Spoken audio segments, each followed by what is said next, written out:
Espíritu Santo. Y el pueblo de Dios dice: amén. Entonces Rispa, hija de Aja, tomó una tela de cilicio y la tendió para sí sobre el peñasco, desde el principio de la siega hasta que llovió sobre ellos agua del cielo, y no dejó que ninguna ave del cielo se posara sobre ellos de día, ni fieras del campo de noche.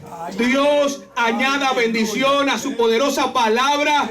Ahora usted se puede sentar, pero siéntese haciendo ruido, porque los muertos no hacen ruido, pero una iglesia que está viva.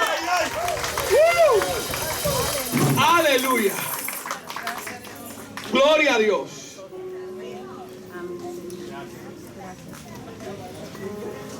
Permítanme considerar este poema para comenzar.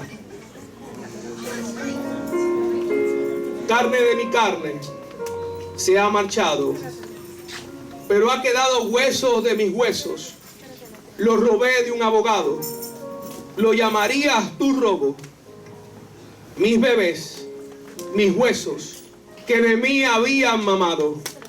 Los huesos que habían conmigo reído y conmigo habían llorado. De ellos no son esos huesos. Esos huesos son míos. Esos huesos son míos. Nunca se me han olvidado. Esto es un poema que escribió alguien para tal vez intentar relatar el dolor que sentía Rispa. Pero permítame ponerle rápido en contexto de la historia. Rispa era una de las concubinas de Saúl. Saúl, el que había sido rey de Israel, ya había sido derrotado a manos de sus enemigos. Y ya David era rey. Así que un buen día había llegado una sequía por unos 3 largos años. Cuando lee el capítulo 21 completo, ahí se va deleitando de a poco. Yo se lo dejo de tarea. Estoy resumiéndole. Y la cosa es que David consulta a Jehová. Jehová le dice: lo que pasa es que la sangre de los gabaonitas cae sobre el pueblo de Dios, y eso no ha permitido que tú tengas 3 años de sequía. Así que David llama a los gabaonitas se presentan, y la única manera de resarcir, o sea, de pagar la afrenta que había hecho Saúl, que los había atacado hasta el exterminio, era entregando a los hijos que quedaban vivos de Saúl. 2 de ellos eran los hijos de Rispa. Así que David manda a sus soldados a buscar a todos los hijos de Saúl, los entrega a los gabaonitas, y los gabaonitas los ahorcan. Hasta ahí estamos bien. Acabo de hacer un resumen breve de la historia. El problema es que para entender un poco el texto tenemos que empezar hablando de herencias. Yo predico bajo el tema la piedra, el manto y el carbón. 3 elementos completamente diferentes: la piedra, el manto y el carbón. Pero me gustaría empezar a definir un poquito con ustedes lo que es la herencia. El apóstol Google dice que la herencia es algo que se recibe desde lo pasado. Chéquese bien. Otra vez, la herencia es algo que se recibe desde lo pasado, como una tradición, un derecho de nacimiento, o los rasgos heredados. Hay gente que no le gustaría heredar rasgos, pero los heredaste. La nariz ancha es un rasgo que heredaste. Sé que hubiera gustado heredar otras cosas más afortunadas, pero te tocó la nariz. Fíjense cómo funcionan las herencias en Puerto Rico. Según Lex Juris dice que los hijos del difunto le heredan siempre por su derecho propio, dividiendo la herencia en partes iguales. O sea, si mueren los hijos, heredan los nietos y demás descendientes. O sea que la herencia se divide para todo el mundo. ¿Por qué llegamos a esto con la herencia? Bueno, cuando usted va al libro de Josué, en el libro de Josué, al principio, mira por acá, Josué 9. En Josué 9 te habla de que los enemigos empezaron a escuchar del pueblo de Dios. Empezaron a escuchar que el pueblo de Dios había derrotado a los filisteos, que el pueblo de Dios había derrotado a los de ahí, que el pueblo de Dios estaba constantemente yendo de victoria en victoria, de victoria y en victoria. Así que temieron, porque este pueblo poderoso, con un Dios poderoso, acababa de cruzar el Jordán. Ay, santo. A veces tú no te das cuenta de que los enemigos están aterrados, porque el Señor te viene llevando de victoria en victoria. Y tú empiezas a decir: Señor, ¿por qué hay tanta afrenta? ¿Por qué se están levantando en mi contra? Y es que el Señor te está diciendo: están preocupados porque te llevo de victoria en victoria, de gloria en gloria y de poder en poder. Amén. La cosa es que los enemigos se enteraron, y en el capítulo 9 de Josué se llama la astucia de los gabaonitas. Allí relata cómo los gabaonitas, al escuchar que por ahí venía el pueblo de Dios, respaldado por el Dios Todopoderoso, alma mía, adora a Dios, ellos decidieron disfrazarse. Dice la palabra que se pusieron ropas viejas, zapatos rotos, y llegaron a donde estaba Josué y todos sus líderes. Estoy resumiendo. Y al llegar, se postraron delante de ellos, los engañaron, les dijeron: mira qué pobres somos nosotros estamos aquí tristes y desvelados, y tú vienes con todo tu enorme ejército y tu Dios todopoderoso a tratar de destruirnos.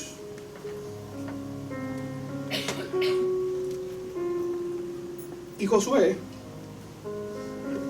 le cogió pena. Iglesia, al enemigo no se le coge pena. Voy a repetirlo otra vez. Al enemigo usted no le coge pena.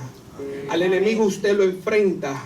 Al enemigo usted lo posiciona en el único lugar donde el Señor había dicho que iba a estar el enemigo, y es debajo de la planta de mis pies.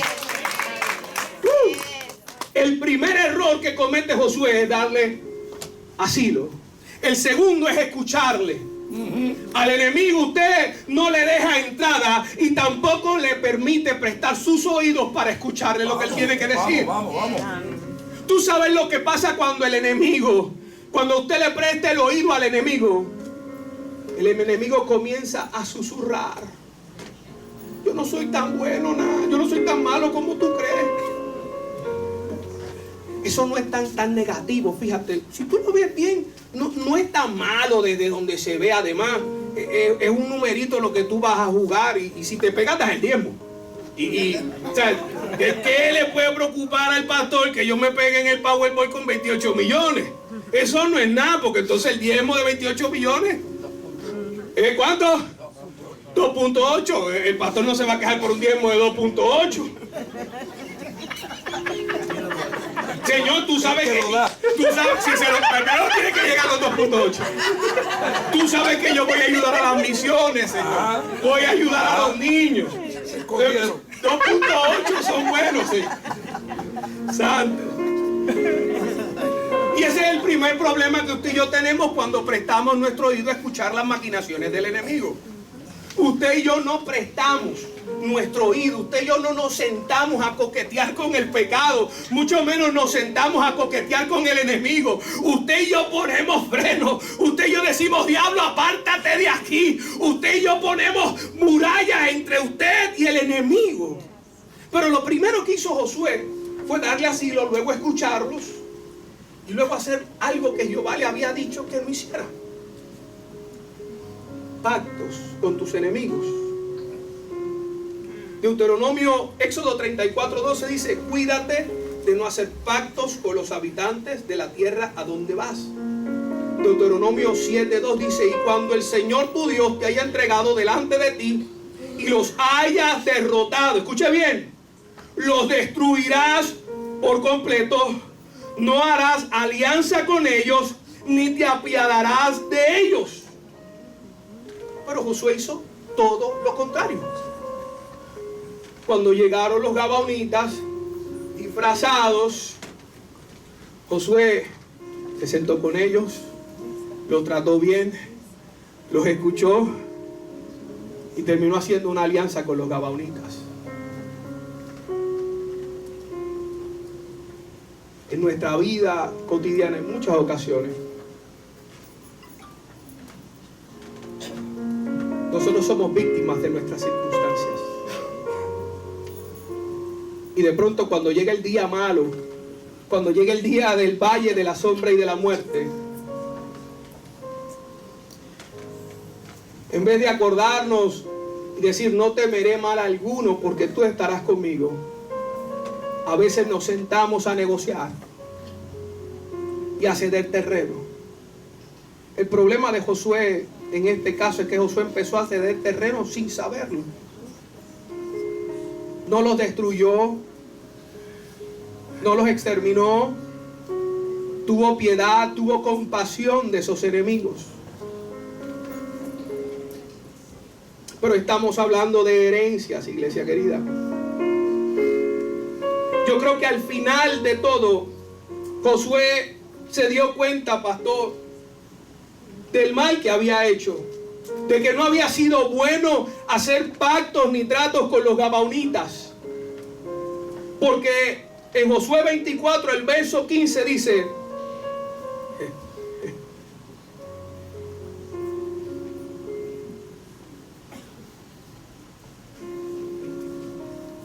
dice, yo no sé a qué Dios ustedes van a seguir, si a los de los amorreos, a los de los gabaonitas, a los de todos los feos que están aquí con nosotros, pero yo en mi casa serviremos a Jehová.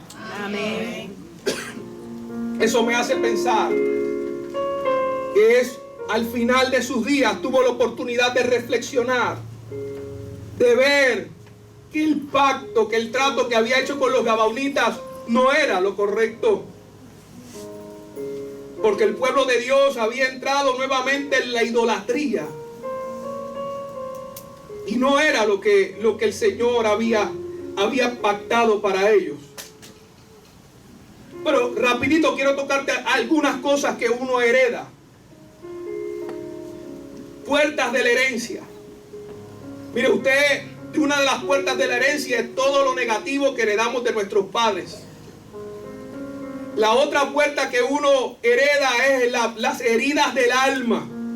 Cuando somos heridos por alguna persona o situación, las heridas sin sanar son un campo fértil para el pecado y la maldad, para las raíces de amargura, raíces que a veces se convierten en árboles que no dan fruto, pero están ahí, plantados en medio de nuestro corazón, árboles de heridas, de amargura que no nos permiten avanzar. Y el problema es que esas herencias también se las transfiero a mis hijos, y van de mis hijos a mis nietos, y de mis nietos a mis bisnietos, y se sigue pasando esa amargura, ese dolor y ese sufrimiento, esa herencia.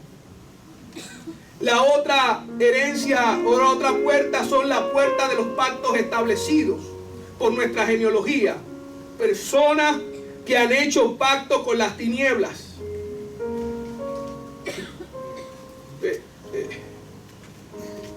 Es interesante cuando un niño nace en Corea del Sur,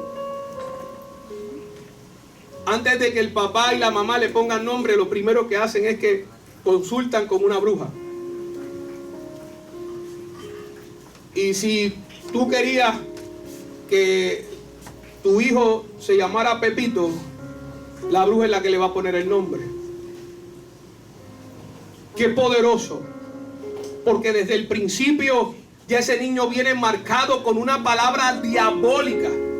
Desde el principio ese niño está heredando algo que a pesar de que él no pidió, no solicitó, no esperaba, ya viene marcado. Y no es hasta que ese niño, hasta que esa mujer reconoce esa herencia que le ha sido entregada y puede venir a los pies de Cristo, rompe con ese legado, rompe con esa herencia.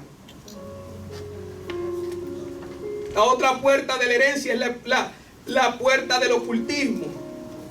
Personas que practican, que hacen cualquier práctica ocultista. Yo recuerdo mi mamá que está aquí con nosotros, bendición mami. Mi abuelo creía en la santería. Y de todos los hijos que tuvo, a la única que llevaba era mi mamá. Pero mi mamá tomó una decisión un día. Tomó la decisión de romper con eso. Cuando supo que estaba embarazada, vino a los pies de Cristo. Eso cambió. La herencia que era para mí es una herencia de maldición, una herencia de muerte, de ocultismo. Me entregó una herencia de vida, una herencia de bendición. Por eso estoy aquí delante de ustedes, hablándoles de parte del Señor. La última puerta de la herencia es la puerta del pecado personal. Es imperativo entender que después de haber recibido la maravillosa salvación a través de la fe y la confesión de Cristo es nuestro Salvador, tienes que trabajar tú y yo en nuestra libertad. Hay gente que sigue arrastrando lo que hice hace 10 años. No, porque es que hace 10 años yo cometí unas faltas tan graves, el Señor ya te perdonó. Confesaste tu pecado, te arrepentiste, el Señor ya te perdonó. ¿Dónde están los que te juzgan? ¿Dónde están los que te señalan? Esos no están. Entonces levántate. Entonces levántate. Entonces levántate y no peques más. Aleluya. Pero quiero avanzar. Les dije que iba a ser breve. Hay tremendo, estoy viendo aquí, hay tremendo programa de hoy. Rápido. Piedra, manto, carbón. Rispa significa carbón encendido. Vuelvo otra vez. Rispa significa carbón encendido. ¿Sabe que usted y yo somos en el Señor? Carbones encendidos. ¿Sabe cómo nos tenemos que mantener? Como carbones encendidos. La ironía de esto es que aunque haya sido un hecho desgarrador, quiero que use un poquito la imaginación. Si tiene que cerrar los ojos, hágalo.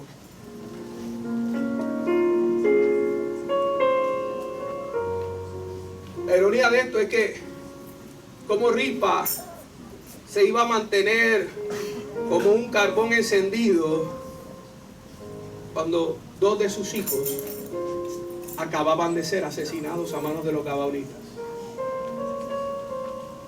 Voy otra vez. ¿Cómo me mantengo encendido a pesar del diagnóstico médico adverso a lo que yo quería? ¿Cómo me voy a mantener encendido cuando llevo orando por 1 año y todavía no escucho el cumplimiento de lo que llevo orando? ¿Cómo me mantengo como carbón encendido cuando la espera se ha tardado demasiado según yo? ¿Cómo me mantengo como un carbón encendido cuando a todo el mundo le pasa lo bueno, pero a mí todavía no me pasa nada bueno? ¿Cómo me mantengo como carbón encendido cuando me hice un estudio médico y me dicen tienes cáncer? ¿Cómo me mantengo como un carbón encendido cuando fui al trabajo esperando un aumento salarial y me dijeron estás despedido? Le decía la otra vez, uno de mis cánticos favoritos es alabar a Dios cuando las cosas te salen bien. Qué bueno es, qué bueno es. Alabar a Dios cuando en la vida no hay problemas. Qué cosa buena. Pero yo le alabo desde mi quebranto, pues mi Cristo Santo se glorifica dentro de mí. Pero yo le alabo desde mi quebranto, pues mi Cristo Santo se glorifica dentro de mí. No empujen, pues si no, seguimos cantando aquí.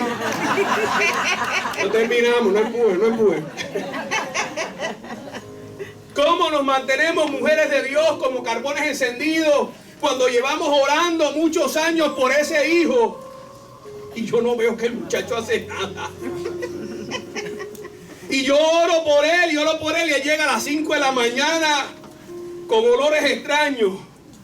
Y yo oro por él, oro por ella, oro por él, oro por ella. Y Señor, no pasa nada. Pero cómo me mantengo firme diciendo: yo y mi casa serviremos a Jehová. Cómo me mantengo firme diciendo: Señor, tú lo dijiste y yo lo veré. Aleluya. Hay que mantenernos, mujeres, como carbones encendidos. Si el Señor lo dijo, Él lo va a hacer. Amén. Mujeres como Rispa se ponen a la altura de las circunstancias. Me llama muchísimo la atención que a pesar de que el destino de sus hijos, eso no aminoró a Rispa. Use la imaginación conmigo. Rispa está en su casita, tiene a esos dos muchachos adentro, porque dos eran de Rispa, los otros eran de otra mujer, también concubina de Saúl. Y de pronto eran los guardias del rey, y sin preguntar mucho cogen a los dos muchachos de Rispa y se los llevan. Yo me imagino que en ese momento el sobresalto del corazón de esa madre tuvo que haberle dicho: esto no es para nada bueno. El sobresalto de esa madre tuvo que haberle indicado: algo va a acontecer. Saber que Rispa conoció la sentencia de sus dos hijos debió haber sido difícil. La palabra dice que los hijos son como saetas. Pero estas saetas tenían otro destino. Estas saetas tenían destino de palacio. Su padre era el rey Saúl. Estas saetas tenían destinos de gobernantes. Estas saetas tenían destinos de otras cosas. Pero tristemente terminaron ahorcados sobre el monte. De manera cruel, de manera despiadada, imagínense. La Biblia dice que Saúl se había ensañado tanto contra los gabaonitas que casi los extermina por completo. Así que puede imaginar cuando los gabaonitas finalmente, teniendo incluso la aprobación del rey, pudieron echar mano de los hijos de Saúl. Fueron sumamente crueles. Lo que nos lleva al texto número 10.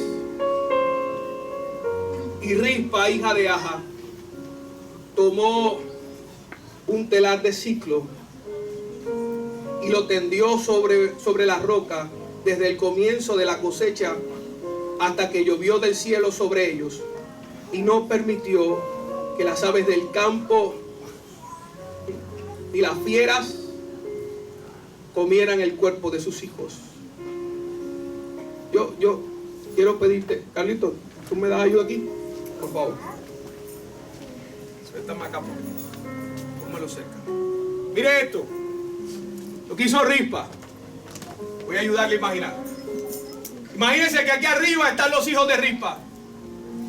Dice la palabra que Rispa tomó un telar de silicio y lo tendió. Encontró una piedra y la metió en la piedra, le dio una vueltita, y dice la palabra que en la noche, cuando venían las fieras del campo, Rispa las azotaba con piedras y con el telar que tenía en la mano.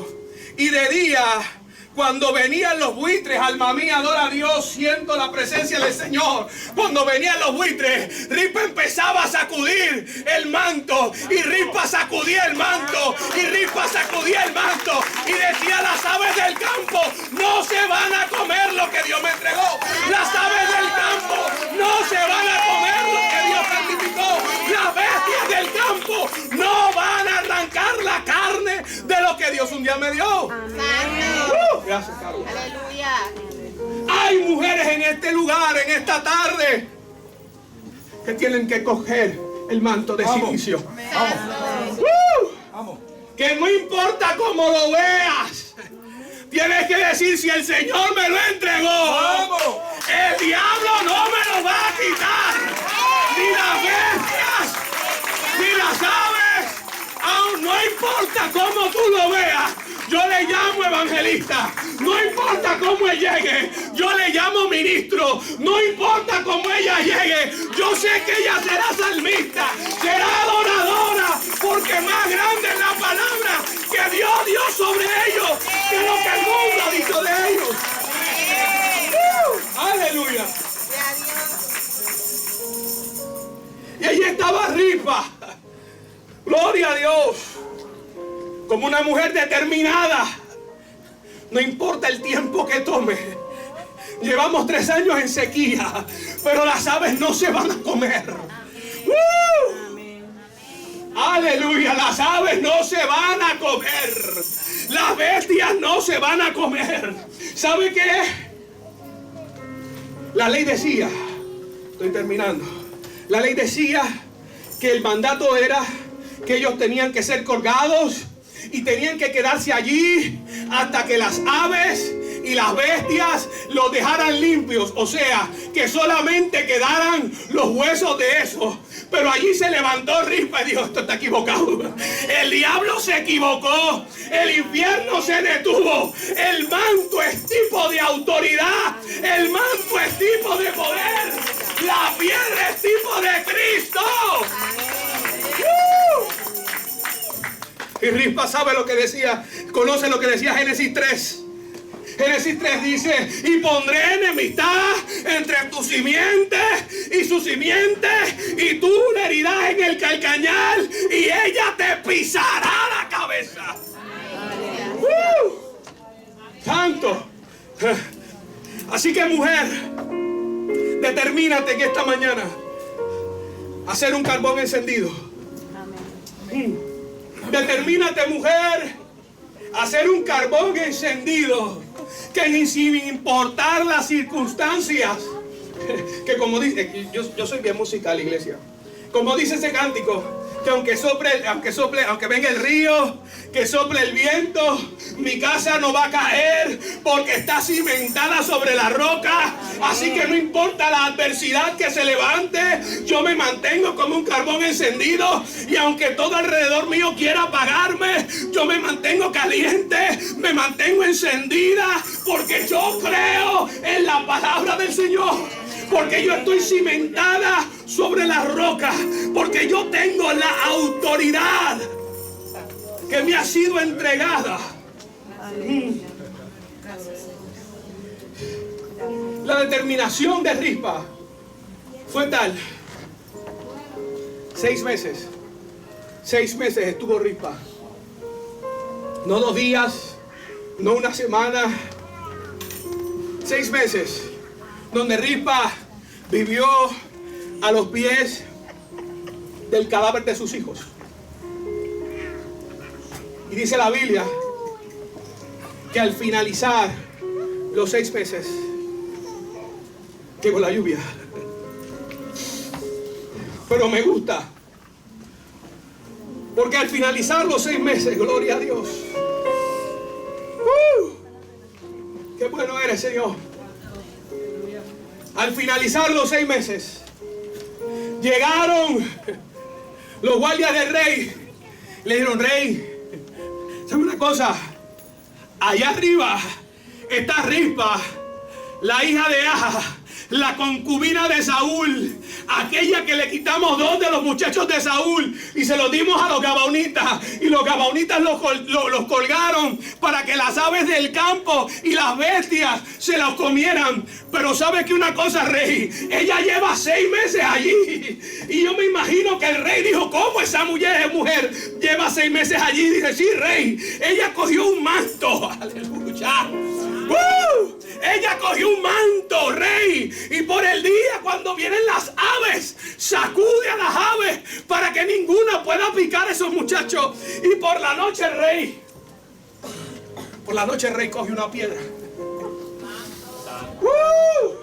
Yo me imagino a David diciendo: por la noche, ¿qué hace? Por la noche cogió una piedra. Y David dice: espérate, que esa es de las mías. Esa es de las mías. De cuando viene la bestia, se prepara y dice: ven, león, que te voy con esto. Ven, oso, que voy con esto. Lo que pasa es que la gente que se ha enfrentado a gigantes conoce cuando hay otro que también ha estado en el campo de batalla. La gente que se ha enfrentado a gigantes reconoce las marcas, reconoce las heridas. La gente que se ha enfrentado a gigantes no se aminora. Yo te conozco, tú te has enfrentado a gigantes, ha sido difícil, pero has vencido. Yo te conozco, he visto tus marcas, te has enfrentado a gigantes, pero has vencido. Aleluya. Vamos, mujer. Ni tus problemas, ni tus circunstancias son más grandes que tu Dios. Amén. Hoy yo quiero decirte que si te paras con fe y determinación y no claudicas a la palabra que el Señor te ha dado, lo verás. A Rispa no le importó pasar frío, pasar hambre, que el calor la fatigara durante el día, que el frío fuera fuerte en la noche. 6 meses estuvo allí hasta que la lluvia cayó. La lluvia es tipo de bendición. La lluvia es tipo de llenura del Espíritu Santo. La lluvia limpia, la lluvia refresca. Hemos tenido mucha lluvia en estos días. Pero a pesar de toda la lluvia, Rispa siguió siendo un carbón encendido. Hoy te invito a que tomes el manto de autoridad. Eso que Dios le ha dado a la mujer. Esa autoridad que dice que la serpiente estará bajo la planta de tus pies. Que ningún arma forjada contra ti prosperará. Hoy te invito a que te llenes de autoridad. El mundo te habla de empoderarte. El mundo te habla de empoderamiento. El mundo tiene seminarios para que la mujer se empodere. Yo vengo a decirte de parte del Señor: el Señor te había empoderado desde el principio. El Señor te empoderó en Génesis 3 cuando te dijo que tu simiente pondría, aleluya, tu simiente pondría su pie sobre su cabeza y la aplastaría. Amén. Yo te invito a que te pongas sobre tus pies. Ya terminé. Te prometí al pastor que iba a ser breve.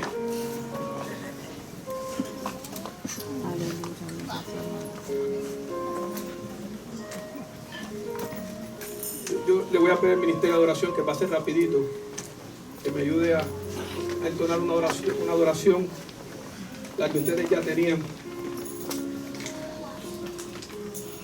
Aleluya. Gracias, Señor. Gracias. Yo no sé si tú llegaste a este lugar, mujer deprimida, triste. Tal vez no tienes a tus hijos contigo este día. Tal vez las circunstancias han sido complicadas. Tal vez con tus hijos no ha sido la mejor relación. Tal vez ha sido una relación difícil.